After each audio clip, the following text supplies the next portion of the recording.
bara hæðileg byrjun hjá okkur. Fylgir og lag? Já.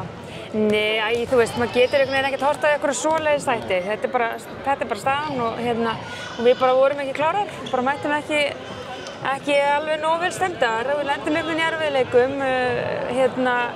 Erum auðvitað, þú veist, það eru auðvitað skarfið skildið að Berglind er ekki með og Kristrún búin að vera meidd og ekkert búin að spila hérna, þannig að við finnum ekki alveg taktinn varnarlega sem að svona kemur okkur í vesen og þá virðist það einhvern veginn líka fara með okkur yfir miðlínuna í sóknarleikinn.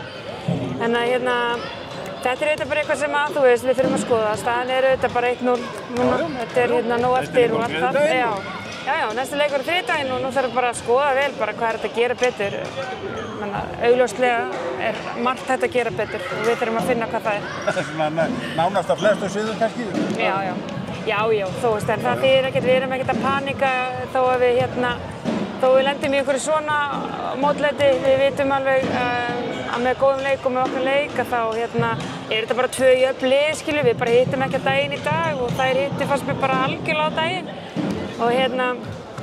Og bara sama hvort að maður tapir með 1, 2 eða 10, skilju, þú veist, í raun og veru er niðurstaðan alltaf eins, bara ósigur. Og nú þurfum við bara að finna lausnir. Það er bara þetta sem úrslitakeppnin snýst um.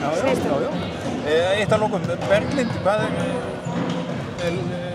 Já, hún meiddist bara í landsleikjahlénu, meiddist í leiknum og Í seinni leiknum? Já, og bara... Hefur bara ekki náð sér? Nei, hún er bara ekki góð og öglin